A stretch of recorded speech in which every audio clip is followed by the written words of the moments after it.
美しい女神像だ。詐欺だな。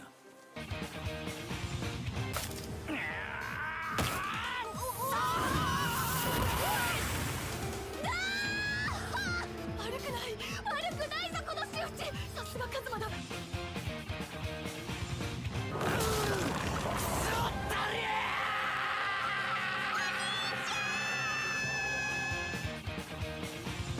Hey everybody, it's Tripl-L and now it's time to talk Suba, episode 8, season 2. Apologies for the late upload. It was actually a combination of multiple things, such as video games, real life, and health problems. But hey, whatever. We're in the video now. Let's talk about it. Let's talk about Suba. Let's talk about the awesomeness that happened in this episode. So structure-wise, it's a pretty simple episode. Is that right to say? Yeah, it's still a relatively simple episode. Half of the episode is dedicated to completing the journey, and then the last half of the episode is dedicated to establishing the hot spring city that we end up arriving to, and characterizing what's going on in the hot spring city. And ultimately, once you see what's going on in the second half, you could very easily see a problem that could occur when you have Aqua in that city along with the fanatics that are the Axis cult. Anyway, before we actually talk about the second part, let's just talk about the episode as a whole. Let's just appreciate what was going on in the episode. Like, this is going to turn into a Kazuma Darkness mini talk at the beginning. When I sit down to look at this episode and I see all the nice little moments and all the nice little comments, like the moment that Kazuma was just being the worst person and tying up Darkness and just dragging her along. And then when we have the date or the mini date at the end, Kazuma and Darkness walking together, meeting all these different cultists. Those moments to me are just, when you look at the whole season 2 and you look at how many episodes have been dedicated to one of the girls, Darkness, I think, has the most dedicated episodes. I think Megumin is the one that has the least, but I think hers are very heartfelt, whereas Aqua is just a funny time. And I mean episodes that were paired, where the girls were paired with Kazuma in particular.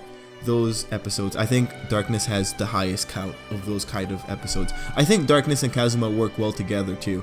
Like, they have a natural chemistry just because Kazuma is a scumbag and Darkness is Darkness. Anyway, what I really just want to say is I appreciated it. I enjoy any time that Darkness is enjoying being around Kazuma for whatever reason.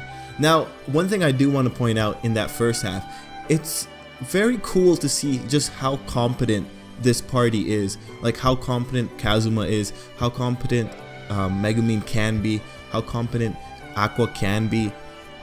And just in that first sequence, as Kazuma's coming up with the plan, it just reminds you that had things been a bit more normal, Kazuma could possibly accomplish a lot if, he wasn't stuck with a trio that really just makes comedy happen by just being there. Regardless, I think the group got some pretty nice epic moments at the beginning, figuring out how to get rid of the kite flyers, and ultimately seeing it work out, getting them in the cave, and I think blowing up the cave and having these what was it that the Darkness described them as? Having males in heat jump over her, just completely overlooking her. Yeah, that girl, she can just warp things in the best way for her. Anyway, it was ultimately cool seeing that all come together. The second part of that initial journey as well, we had Aqua causing some Aqua related problems. And I think this is actually a really nice touch. I like that we're following up on Aqua's unique trait that she invites undead near her. And again, seeing her on the floor and just crying out, it's really enjoyable at the end of the day. I enjoy seeing it. It was funny with Kazuma thinking he could finally do something to repay the caravan, and it's just at the end of the day, his group is causing all these problems. That's as could be expected from his group in particular. So really, when I'm looking at that first half compared to the second half is there to introduce things, but I think the first half is really where like the comedy or the humor is really at its finest, just because it's building off of things that we know. And I think comedy that builds off of things that were previously established are, you know, it's a bit more appreciated. Like, I appreciate it a bit more in the story sense. I appreciate it for what it's giving us, or it's pretty much rewarding the viewer for remembering these little quirks. Now let's talk about the second half of the episode, because this is the one that I am pretty sure is framing the rest of the episodes that are going to come after this. Or at least I would assume 2 more episodes. I assume we would have at least 2 or 3 more episodes in this particular city, and this episode is what can start giving the viewer some idea of what might go wrong here. So let's all take a second to appreciate the incredible tactics that these cultists pull off. I think the one that really impressed me wasn't so much the little girl at the end, because that was just, I saw it coming, and Kazuma's reaction to that was priceless. But the ones that were pretending to be mugged, yeah, there was the girl and the guy, and he was being just a villain, and they were trying to, they had this whole little routine to try and get Kazuma to sign away his life to the Axis cult. And man, it's just funny.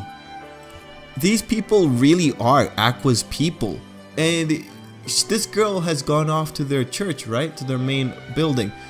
What is she doing? Probably showing off the water miracle stuff, like the little fountains of water that she can make happen. What's it called? Is it Nature's Miracle? Anyway, not the point. Just seeing the tactics that these people employ to try and get new recruits is funny, but also like slightly disturbing. And then, of course, we had the really great darkness moments when people are just spitting whenever she points out that she's a follower of Eris. How people walk away from her, spit twice, and continue walking, and how she ultimately enjoys it, and she wants to move to the city. I like how darkness is really receptive to these kind of social shaming that she goes through. And I think in terms of the strongest social shame was when they just gave Darkness her food, or was it just a bone, and just put it on the floor like she's some dog. Of course that does things for her, and Kazuma can only pretty much stay there to watch the pervert that is Darkness.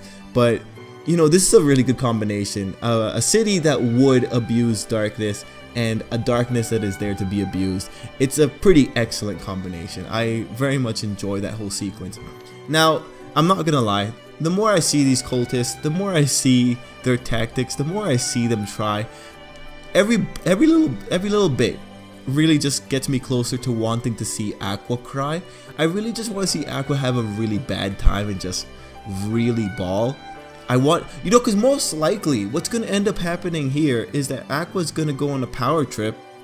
She's going to do a bunch of really audacious things, and then something's going to go wrong. Kazuma's going to have to go in there and save her. But, you know, if Aqua by some chance goes on a power trip, or even just because we've seen so many of her people just being annoying and just doing these really shady tactics, I just want to see her suffer. You know, that's pretty much all I want. I want to see her suffer and cry and just roll around on the ground, because this could be pretty annoying.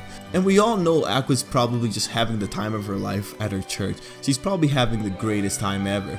And it's just, as we see these cultists and we see the way Aqua is, and then you remind yourself of Eris and how nice of a girl she is, it's just, I want to see this city burn. That's really what I'm feeling. Because then Aqua would just, it would put her in her place. You know, I don't know where all these feelings of hostility are coming from, but this arc, I hope we're gonna stay in this town for a few more episodes. I'm very excited to see where we end up. I'm very excited to see what exactly goes down, and I am very hopeful that Aqua does actually go on a power trip, because then anything that happens to her after that is just justified in my eyes. Now, Wiz was also doing some stuff in this episode. I can't really recall, but I do wonder what was Veneer's ultimate request of Kazuma. I don't think it was in this episode, but I want to see what Wiz is going to end up doing in this arc as well. It's really nice that we have her here. It was unfortunate when Aqua blasted her along with the other undead, so hopefully Kazuma will be able to fix her up pretty soon. Anyway, guys, overall, it's a really entertaining episode of Konosuba, that's for sure. It's very entertaining. I like the first half of the episode more, just personal preference, but the second half has just some really nice and novel scenes with the Axis cult. Anyway, guys, I'm gonna leave it there. Thanks for watching, and thank you for your patience waiting for this video to come out. Things are gonna be a bit late. I apologize. I am very sorry, and I apologize to the person who did ask me in the comments of a video to make the video, or to make this video. I hope you enjoyed this quick little impressions or review. Anyway, guys, thanks for watching, and till next time, I hope you have a great day.